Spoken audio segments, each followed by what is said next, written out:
Hi guys, welcome back to the shed. Sunday morning. Got to apologise, not really been doing a lot of videoing lately. Time's been quite nice out in the garden, sun's been shining, so been doing other things. Still going to catch up with panel work, bodywork, painting, all the things as I promised you guys, still to come. Today I was just going to do a little bit something different. From a collection point of view, some people collect stamps and various other bits and pieces. I collect spray guns. In the last couple of months I've managed to pick up some quite desirable collector's spray guns. Just wanted to share them with you, that's all. So it'll only be a short 5-10 minute video, but nevertheless, for you guys out there my sort of age and above, can sort of relate to using these types of guns going back sort of in the 70s and 80s, a couple of them probably before then. Still perfectly usable guns, still will paint today the same as they painted 20, 30, 40 years ago. But I'd just like to show you what I've got. I'll start off with a couple of little guns. This one, DeVille Biss MP, fantastic little touch-up gun. Absolutely brand new, unused, never have had any paint in it. Absolutely mint, not the slightest scratch in the chrome work, not the slightest bit of rust, contamination, corrosion, you name it, absolutely perfect. So, little gem, ideal for very tiny little touch-up box, blowing edges, that type of thing. Fantastic guns these were. I had one probably 30 years ago, used it, got it in a bit of a mess, and I can't remember why. I wasn't quite so particular with my guns back then. Cut open a polythene 1 gallon drum, stuck some solvent in there, put this in to soak, which I don't normally do, you know I don't like doing things like that, but in the day 20-30 years ago I'd done things wrong.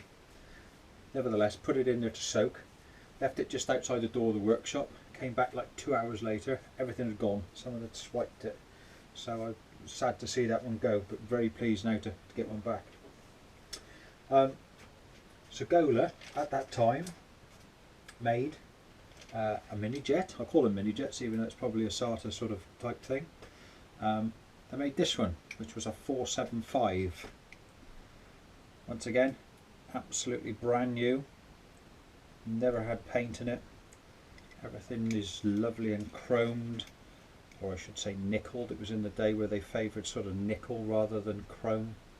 1mm fluid tip. Everything is tight as new. Pot, beautiful.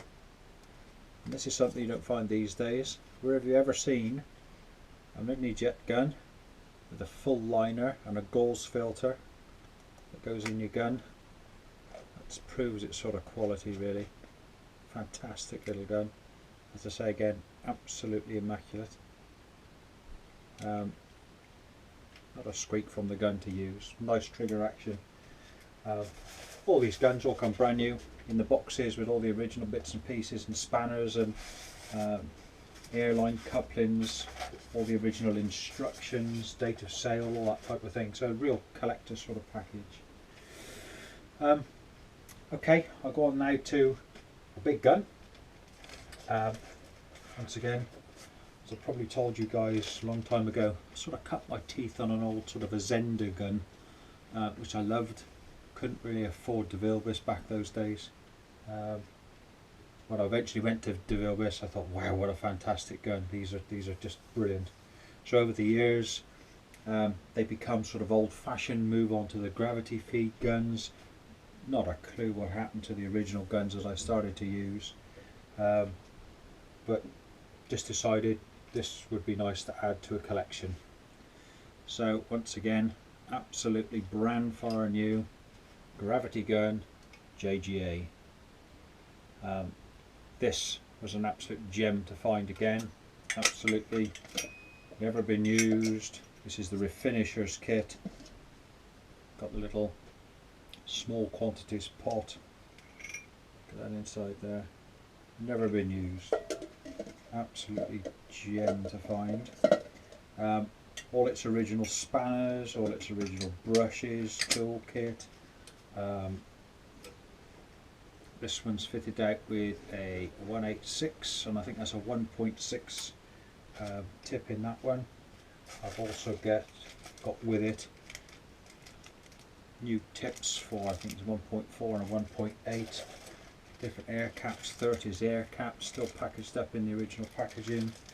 So you can see in here all the filters, full-size spanner, cleaning brush, little DeVilbiss blue Union Jack logo and badge came with it. The original warning sticker label that came on the trigger of the gun. Paint strainers, genuine DeVilbiss paint strainers. It just, once again, there's the other spare needle for the other setup. So a complete Refinishers kit, absolutely brand new. Never had any fingerprints on it. Comes in the big Refinishers kit box as well. That's the packaging for the little Segola, the 475, and the instruction manual. As I say, everything that should have come with it in its original packaging. Unused, absolutely gleaming chrome. Absolutely perfect. Never been used.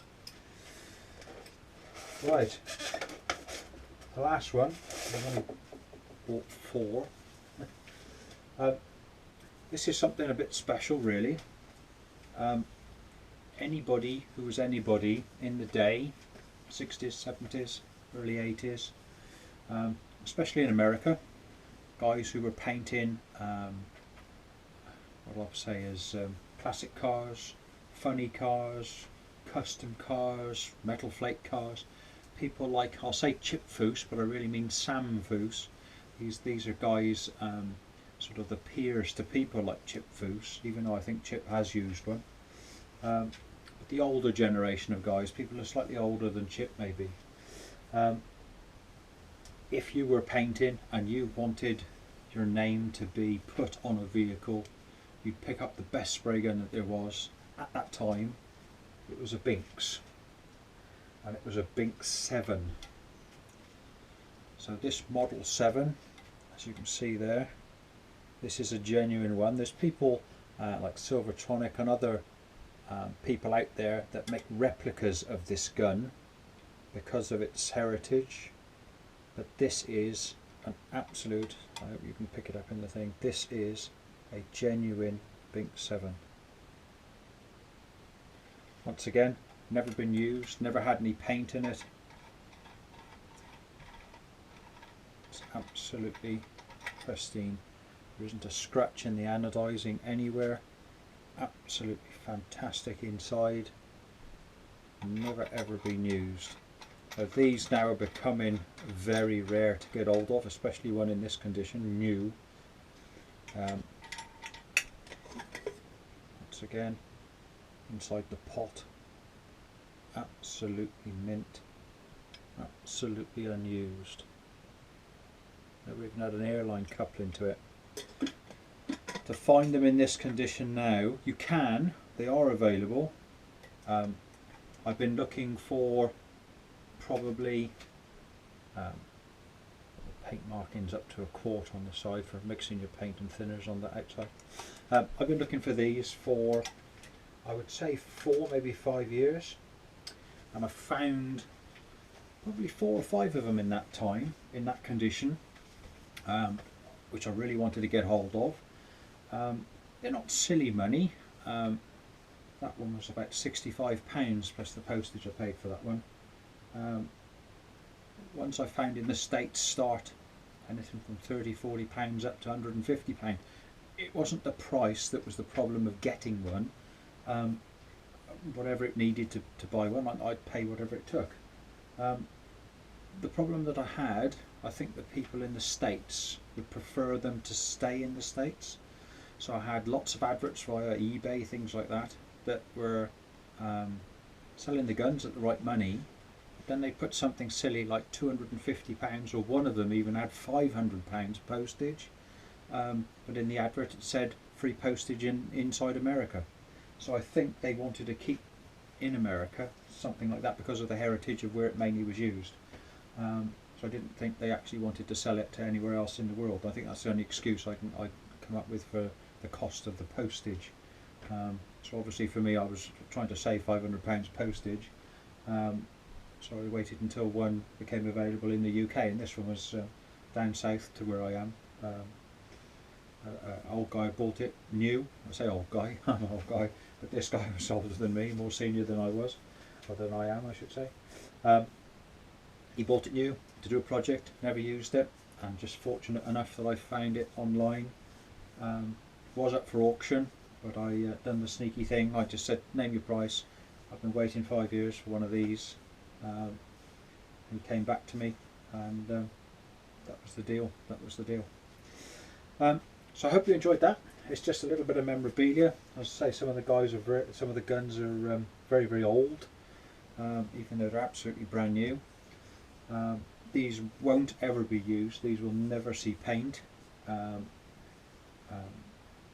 I've done a deal with the wife. She has a nice glass cabinet in the front room. We've got some wedding memorabilias, plates, dishes, glasses, bouquet of flowers, that type of thing from our wedding, which was from 25-30 years ago. So second shelf down in our glass cabinet, I'm going to start putting a collection of all my collectibles for painting in. And hopefully we can keep some heritage in the UK, so that people coming into the trade will see what us older guys used to have to use and paint, and I think they'd like them because the quality of these guns are fantastic quality guns. So I hope you like that. Leave some comments in the boxes. I'll try and get back to doing some painting and video. As I say, I'm trying to get some steel work in here to show you how to do different types of welding, panel beating, as I promised you about a month ago now, but just been so tied up, it's unreal. New registration, September's our busy month in the motor trade, so it's just been really busy. But I hope you like this. Leave some comments, give me some feedback. Thanks to subscribers, the numbers are building great now. I think I've got 71, 72 subscribers so far. Some more subscribers. I'm trying to do something a bit special for my 100th subscriber. I won't tell you what that is yet, but I'll keep watching. It'll be a nice freebie for somebody. So hope you like that, and I'll see you again shortly. Cheers, guys.